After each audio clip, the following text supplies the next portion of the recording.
A týmto pádom aj dávam priestor pre vás. Kdokoľvek máte záujem, pýtajte sa, čo prvý.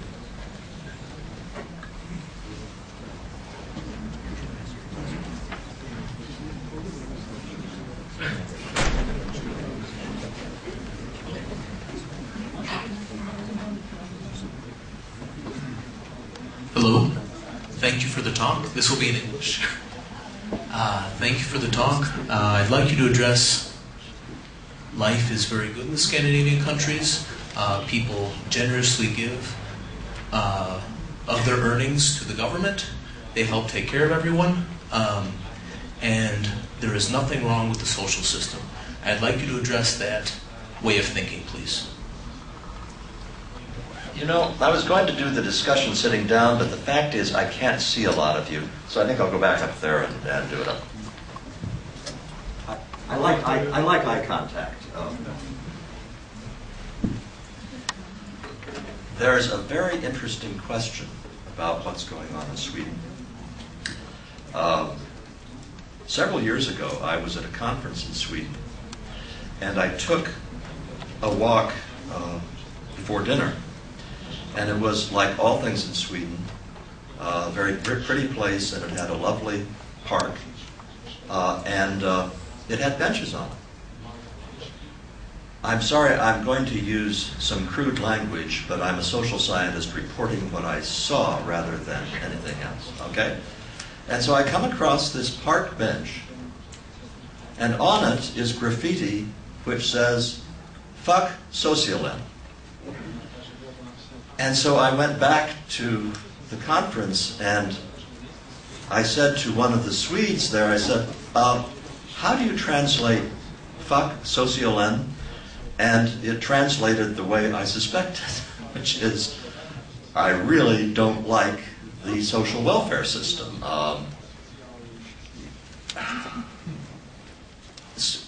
In Sweden, you have a new generation which is not as universally buying into the obligations as they used to. It used to be in Sweden that you could have these high unemployment benefits and people would still take jobs. You could have huge marginal tax rates and people would still work 45, 50 hours a week. The younger generation isn't doing that.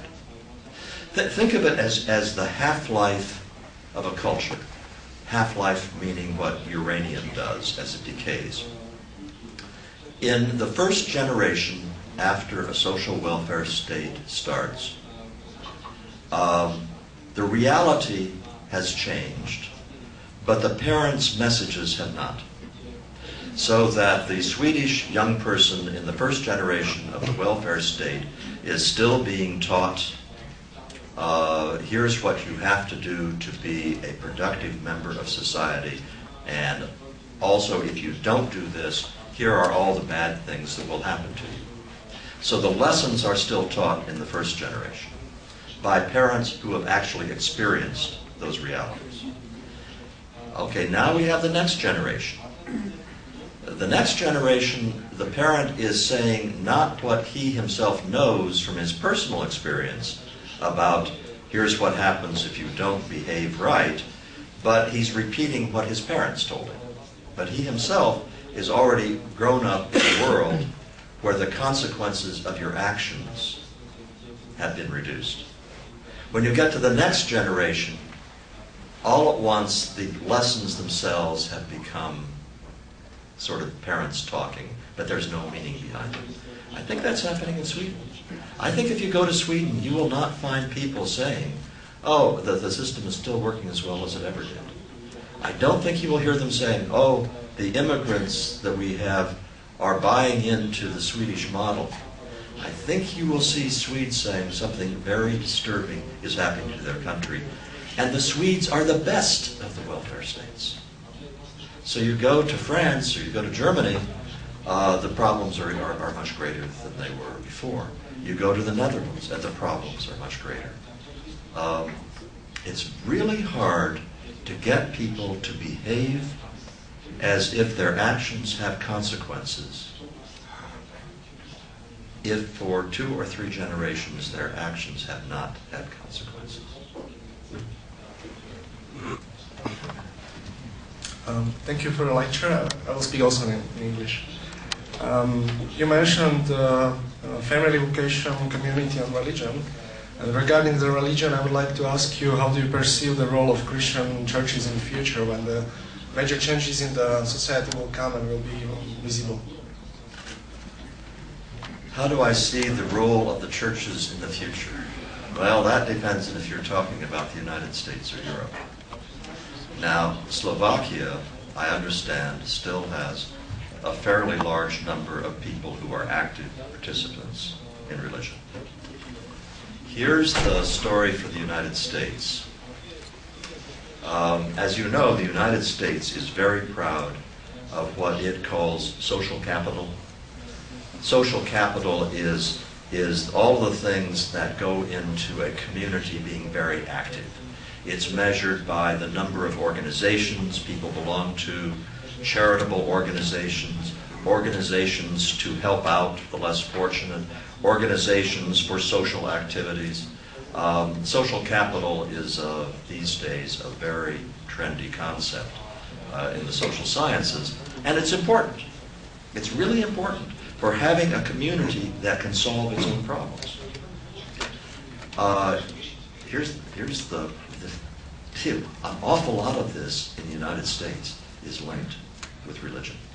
People who attend church every week are much more likely to be involved in secular activities in the community, to help the community.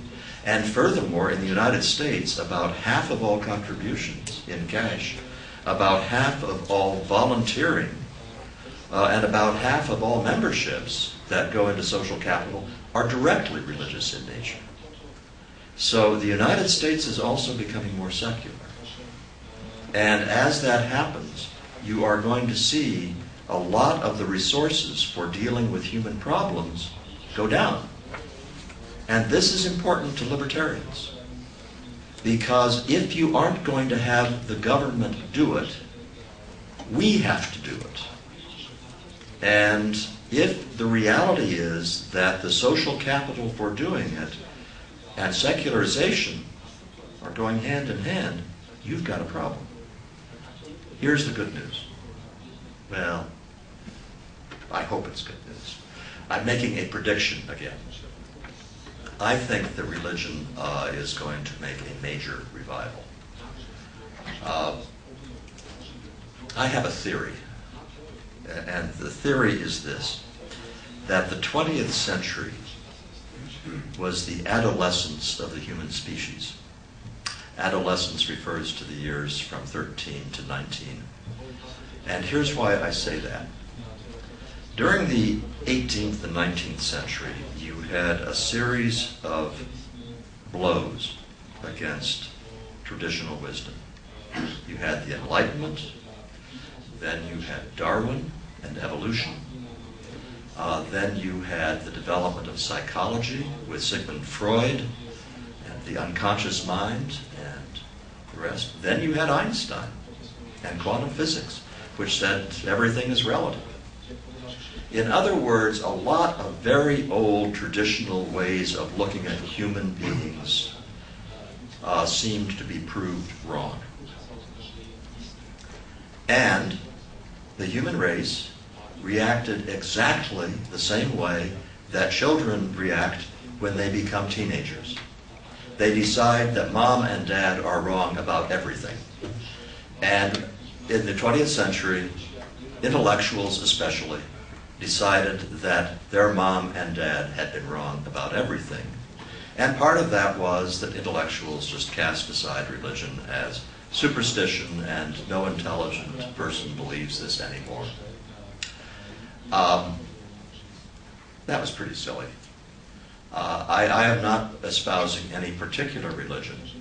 I am saying that to be a confident atheist is a very foolish thing to be. You can be an atheist, but anyone who has watched the nature of findings about the universe and cosmology, who is confidently an atheist, has not been following the newspapers. The universe is a very strange place indeed. I also think that the human yearning to make sense of the universe is deep in our evolutionary bones, and that's good. So I look upon the 21st century as a chance for the human race to leave adolescence and become adults, and as they do so, I think that a lot of the energy for religion is going to return. I shouldn't have said that's good news, I should say that's optimism, but I believe it.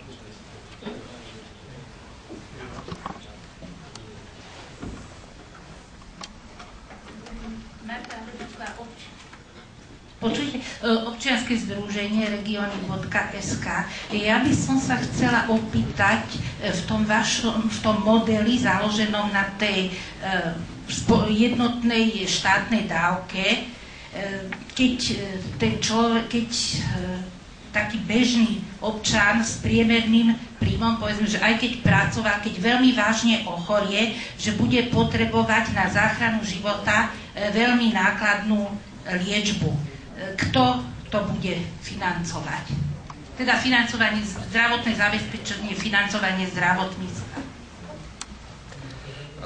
I deliberately did not mention healthcare because it's a big topic. Now, in the book I wrote, I do talk about it extensively. And the short story, I will not go into detail, is that I would require everyone who gets the guaranteed income, which is all adults, they get it starting at age 21, and they are required to buy health insurance with part of the guaranteed income. There are a few very strange things about healthcare that nobody talks about.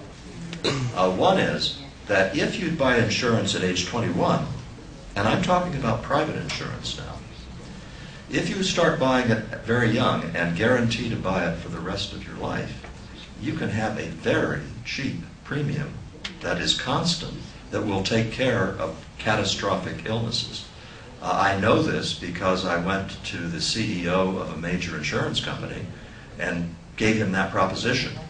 What could you afford to sell insurance for if a person age 21 with a normal health background says, I'll buy insurance from you forever? And the answer is $3,000 a year, which seems incredibly cheap, but it's the same logic that says you can buy cheap life insurance if you're young, because they use the money while you're young and healthy to accumulate the funds to pay for you when you're old and sick. There are other reforms in the United States that would have to go along with that. But the health insurance problem is not unsolvable.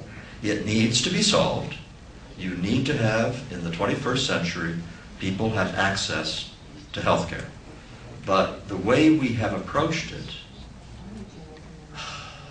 it's like we have made it as difficult as possible to cope with this. And mainly we have done it in the United States, but you've also done it in Europe by separating the consumer of healthcare from the payer. Every time you go to buy a car, or go to buy a dress, or go to buy anything, you think about cost. How many of you have bothered to ask your doctor how much something costs when you go for help? Doctors don't even know what something costs. Somewhere in the background, there's an agreement made between the government and the insurance companies about what they will reimburse. A great many of our problems would be solved if we made a few simple changes. I'm not saying that's an answer to your question in detail. I'm saying the answers are there. You do not have to go the route that President Obama went with his 2,000-page bill that passed a few months ago.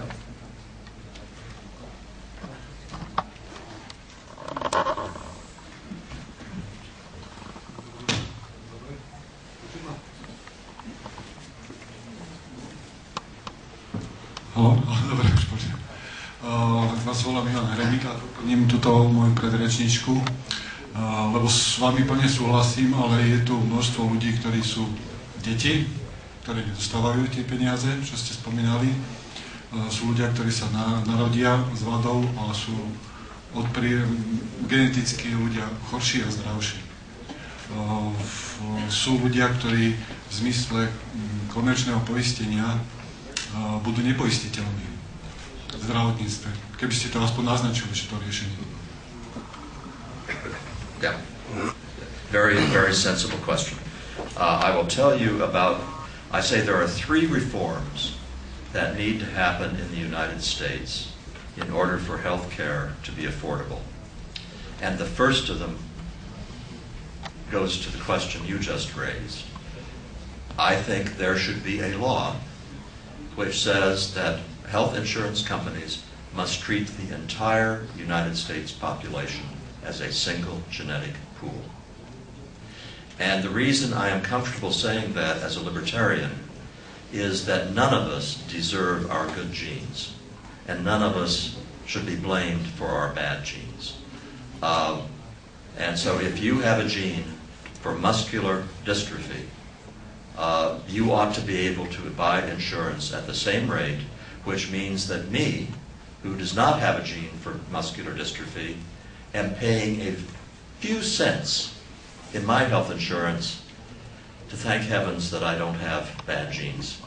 And that's fine with me. And if you did that, a lot of things become possible. Because these catastrophic illnesses are in fact rare. So that's one reform. Second reform in the United States probably does not apply to Slovakia, but I will tell you, stop making health insurance a benefit that the employers give you that you don't pay taxes on. Right now, if your employer gives you a really good health insurance policy that's worth a lot of money, if you had to pay for it yourself, you pay no taxes on it. If suddenly that became taxable, then the whole business of linking employment with health insurance would be undercut.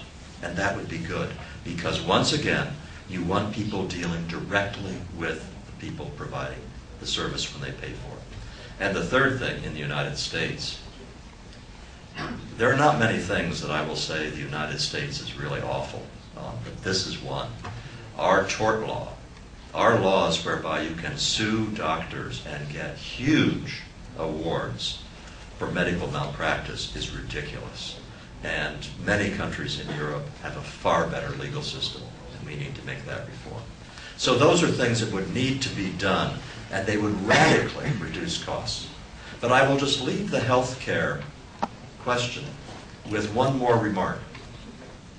Health care for almost all ordinary things should be getting steadily cheaper, in the same way computers are getting cheaper. I mean, think about how much you paid for a computer in 1990 with a little hard disk and a slow computer chip, and what you get for the same money today. The same should be true of healthcare. Think, for example, of those of you who have a problem with an ulcer. 30 years ago, you had to get an expensive operation. Thousands of dollars in the United States. Today, you take a pill. Think of the ways in which it's now easier to do surgery with the little laparoscopic instruments that make a very small incision, and you only have to stay in the hospital just during the day and then you leave. Those are much cheaper, over hundreds of operations, than the old days. Healthcare in a rational world would be getting cheaper and cheaper and better and better. And the only reason it's not now is because of really stupid laws.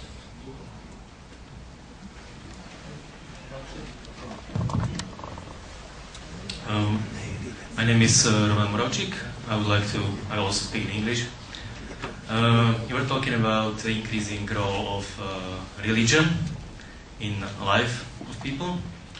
And I don't know much about US, but in European history, every time religion gets importance and the power of church is increasing, and it goes against freedom, as we could see in the past. So how how do you see this conflict which I see between the power of the church and the religion itself and the freedom of individual? Hope it's not too much philosophical question. It's a fascinating question. The first thing that I would recommend that you do is do some reading on some of the scholarly work, not written by people in the church, but written by good historians who themselves are not committed to the religion, about the role of the church in Western European history. Because we think, let's take the Catholic Church as an example. We think, many of us think of the Catholic Church and Galileo. And the Catholic Church trying to deny that we lived in a universe where the sun was the center instead of the earth. Well, yeah, that was part of the church. But an earlier part of the church was St. Thomas Aquinas, who taught that to understand the way the world works scientifically is pleasing to God. That God wants us to understand the beauty of His work.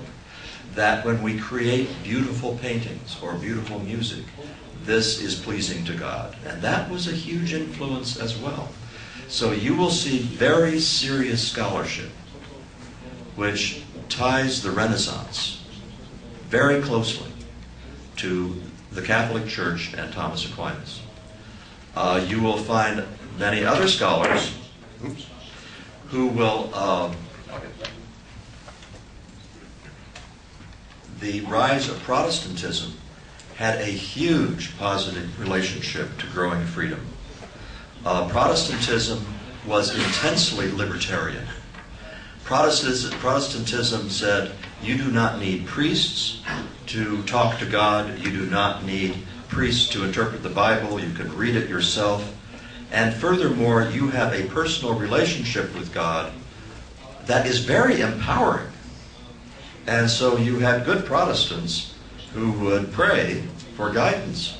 And once they had prayed and made up their minds, they were convinced that they were doing the right thing, and they went off and did it.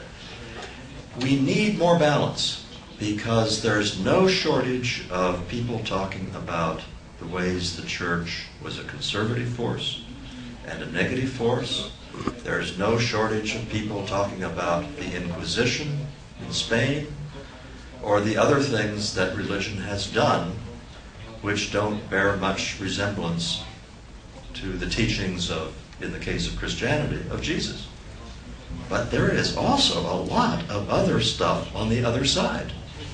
That it can be argued that if you were talking about the end of slavery, which was the West which did that, and specifically Europe which did that, a beginning of tolerance for different points of view, it's very directly tied in to the role of religion.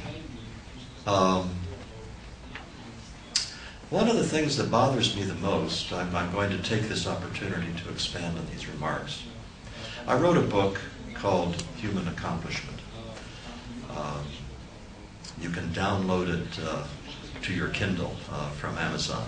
Big book, but it was about accomplishment in the arts and sciences around the world, and from 800 BC to 1950. And in the course of doing this, I was really humbled by understanding how much Europe had done. I mean, I'm an American, and I've always been proud of American accomplishment, and I kind of thought we invented all sorts of things, and I kind of thought that we were important in science. The United States is like this in comparison with Europe, in literature, music, art, the sciences, and even in technology, where the United States was strongest. What Europe did from 1500 to 1900 was extraordinary. Nothing like it ever before in history. Well, I was lecturing in the Netherlands, because a Dutch translation of the book had been written. And I was saying, boy, European civilization was great. The audience was embarrassed to hear it. The audience wanted to think, oh, European history, that's the Holocaust and its wars and its colonialism and its oppression and its racism and all that. Yeah, it's a complicated history. But Europe was still really great, and this Dutch audience didn't even want to think about it. So this has nothing to do with your question. But I just say to this audience from Slovakia, I hope you will help lead the movement of thinking about Europe and saying, we were really something special and can be again.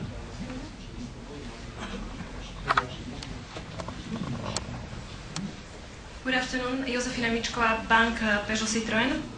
I'm also proud to be European, so thank you very much. I would like to ask you and to come back to your lecture, what you were talking about Sweden. We have at the moment, or Sweden has at the moment problems, Greece as well, I think. So I would like to ask you if you see some solution in the better financial education for the whole society, or do you think there is a need for some better moral education? And what do you think, who should take responsibility for this? Do you think it's parents of young people? Do you think it's church, journalists, or should it make state? Thank you. Well, there is no such thing as a human being who learns to do the right thing just because it's the right thing. So you can tell people they should live within their means and they should not spend more than they can afford. You can tell them to them. But if there are no consequences for not doing that, you don't learn it. Remember Aristotle, those of you who've studied Aristotle, when he talks about virtue, he says, virtue is not something that you learn in the book. Virtue has all of the characteristics of a habit. You become virtuous by practicing virtues. You become honest by constantly behaving in honest ways. You become generous by constantly behaving in generous ways. You can't learn it in the abstract. And so if you are talking about, let's go back to economic behavior, I don't think there is any hope of the European Union reforming itself until there are consequences for bad behavior. Tell me what the consequences are for Greece. Yes, I know that they're supposed to do all of these big budget reforms and so forth. Do we really expect that these things are going to happen and Greece is going to have a balanced budget and everything will be okay? No, nobody expects that.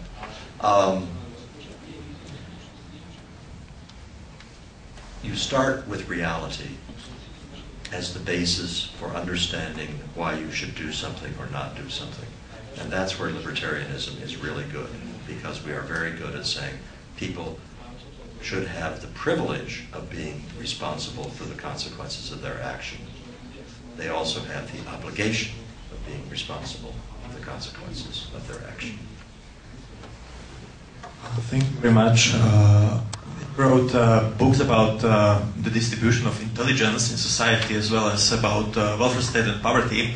I would like to ask if you have any advice how to solve the problems with the Roma, with the Gypsy, because we have here in Slovakia a large population of people who have no respect to education, who have a very low work ethic and no sense of future, and the government cannot stop to put money into them, and it is not effective.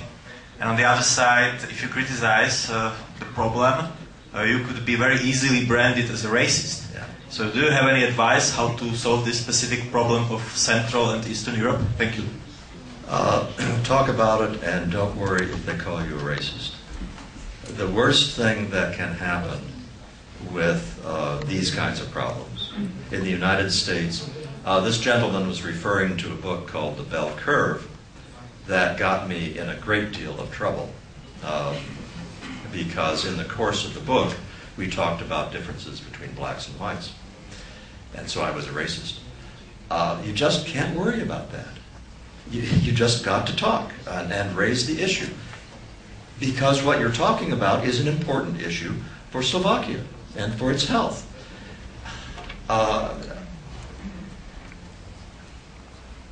Just don't pay any attention to them when they call you racist.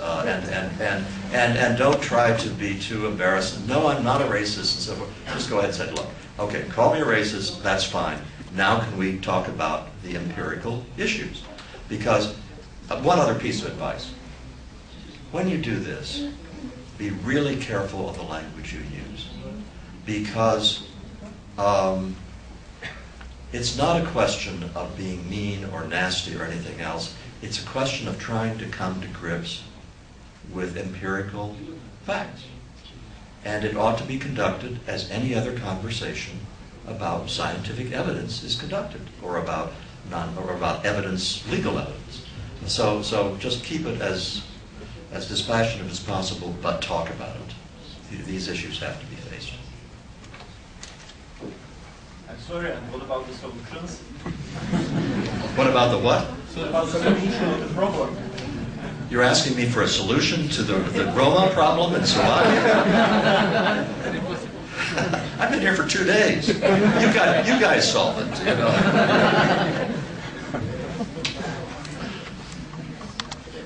Hello, I'm Diego Rojas from Ecuador. I just wanted to ask you about the cultural diversity of the nations that are part of the European Union. Do you think that the culture or mentality will affect in some future for the European Union? As you mentioned, like Italy or Greece. Well, I hope I'm understanding your question correctly. I think the cultural implications are huge. You know, let's take Italy as an example. My daughter is living in Bologna, has been for 3 years. I know Italy. I love Italy. And yet, if it goes on this way for 3 or 4 or 5 more decades, constantly losing population of native Italians, constantly bringing in more immigrants, Italian culture is going to change radically. And by the end of the 21st century, it could be unrecognizable. And that is a huge loss. I said earlier that I don't think it will come to that. Maybe in the UK. I think the country that has lost the most confidence is the United Kingdom. There is still in France, and I think in Italy, and I'm sure in Germany, and the Netherlands, I think there is still a great reservoir of cultural pride. I certainly hope so, and I think so. And I think sooner or later you will have them say, wait a minute, we don't want to lose this culture, and we will do what needs to be done to protect it. The United Kingdom, Britain, has lost all confidence in its culture. As far as I can tell, it is changing very rapidly, and I'm very frightened about the future of Britain. Could he ask that same question again? No. Who? He wants to know if the diversity of the culture will affect the future of the European Union. Yeah, like the mentality of each nation. No. Yeah. And in what sense? I'm not arguing with you. And what am I missing? I thought I just said that yes, it will. Will diversity within the population. There being different nations with different viewpoints. Will the European Union be able to get along as one entity? Okay. No, that's yeah. Go ahead. No, go ahead. Please do. So, the question Diego was asking, if there are multiple nations in the European Union with different viewpoints, maybe different cultural mentalities, will that affect Europe becoming one political entity? Thank you. Got it. Yes. I'm surprised that the euro has lasted as long as it's lasted. Yeah. And the reason is because you have cultural differences that are deeply reflected in the way they run their economies. And the notion was that they would be brought under the same discipline through the central bank and through common sets of rules. And that has, over time, not turned out to be the case. And the evidence for it, don't worry about it, I'll get it. The evidence for that is before us right now, in the form of Greece, Spain, Portugal, Ireland.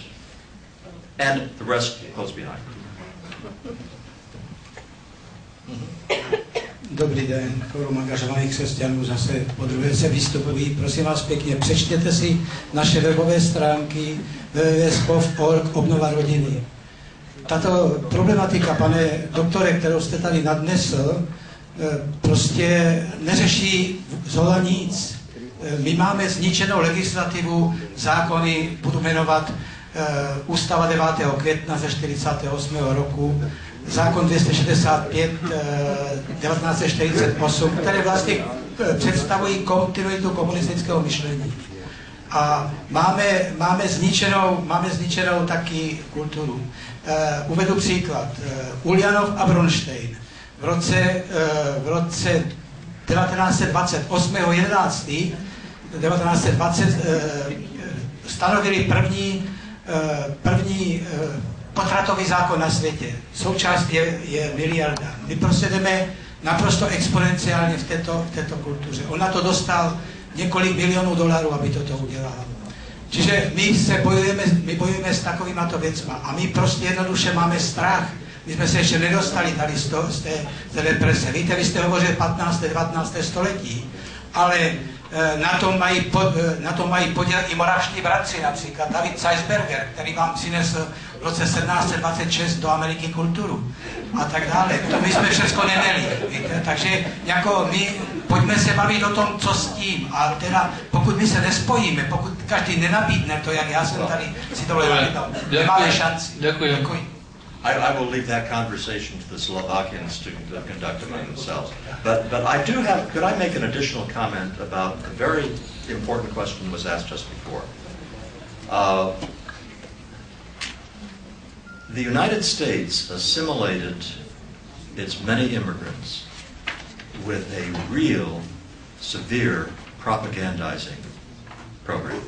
If you came to the United States as an Italian or a German, from the time you hit the shore, the United States said to you very explicitly, you're welcome here if you learn the language and you buy into the whole American ethos. You buy into the founders, you buy into the settlement of the West, you buy into American bragging about our independence and our self-reliance. You become American, and you're welcome. And it worked.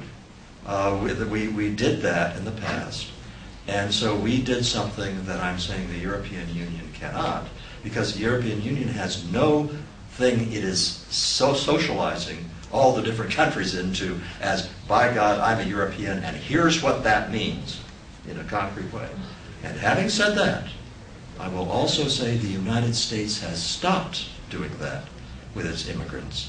And if you ask me the question, can the United States in the future have the same success in creating one nation out of the many immigrants we have, my answer to that is I'm very frightened that we will not be able to. So what I say about a problem for the European Union is also increasingly a problem for the United States. Dobrý deň, ďakujem za prednášku. Volám sa Fero Pálka, som z občianskeho združenia na podporu priamej demokracii.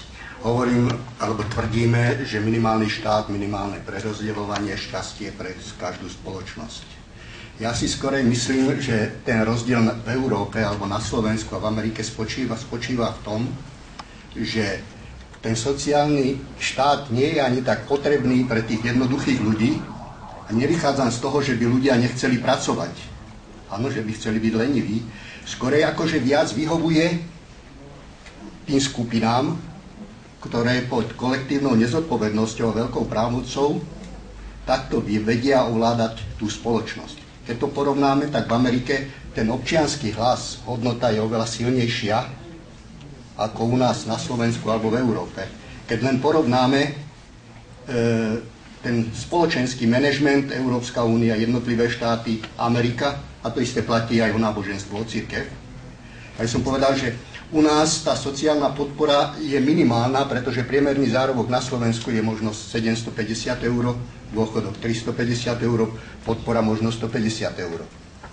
Áno, že Európa alebo Slovensko by malo hľadať východisko z tohto problému a zabránenie sociálnemu štátu v tom, ako konštituovať svoj spoločenský manažment, aby bol čo najštíhlejší. Máte otázku, tak Takže, či vidíte ten problém, že my skorej nie zo spodu to riešiť, ten sociálny štát, ale z vrchu. Od manažmentu, ktorý prostredníctvom neho sociálneho štátu, tzv. Paternalizáciou ovládá tú spoločnosť. Ďakujem. No, I hope I understand the question correctly, but I think my answer is, I think this is very much going to have to be a bottom-up change. If there is not a bottom-up change in the idea of what the individual's relationship to the government is, then what you are going to get when the financial crisis hits is a lot of pain and a lot of complaining because everything will be cut, but it will be seen as just the beginning of difficulties and pain and misery and bad things. And it's really important to present a vision to the rest of your citizens which says, wait a minute, this is an opportunity. This is an opportunity for us to have a different way of living together, which is more satisfying, which will produce a Slovakia with a richer culture, with richer communities, with richer, by richer I mean more vital families. And we know it's going to be difficult at first, but there is something at the end of it that we can look upon as an ideal. That's got to come from the bottom up. Otherwise, you'll just have bureaucrats saying, well, we'd like to give you more money, but we can't afford to, so we'll have to cut. And that is very dispiriting. Sa páči, náš čas sa pomaly naplňa. Poprosím poslednú otázku, last question. Okay, thank you very much. I'm Marcel Klimo. I'm a student here at City University in Bratislava. My question comes from a different point. The previous ones were about culture and religion. My question is, how do you propose the guaranteed sort of income would be financed? Would that be through direct taxing, VAT, and potentially could that cause inflation in the future? The plan I propose is revenue neutral. So the plan as I propose it for the United States, and I go through all the calculations, how much it would cost and this and that. The United States is very close to being able to pay for it right now. With just take everything we already spend, convert it into cash, you could do it. So it does not pose that problem. The question that I get asked very often is this: what's to stop the government from constantly increasing the minimum income and making it unaffordable and sending the country down the road to bankruptcy? And the answer to that question is that most of the people who are financing it are getting less than they're paying in. And anytime there is a discussion about raising that minimum income, it is going to be the very center of the political debate for the whole nation. And when that happens, you tend to have a break on. So these practical issues are ones that I try to deal with.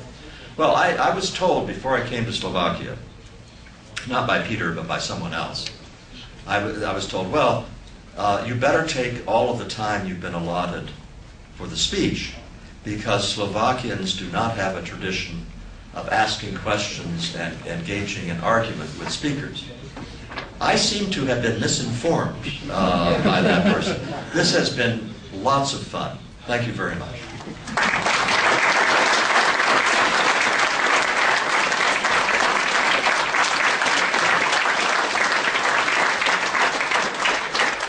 Ja by som vám chcel chcel všetkým poďakovať za účasť, za vaše otázky a ešte raz poďakovať nášmu vzácnemu hosťovi. Thank you very much.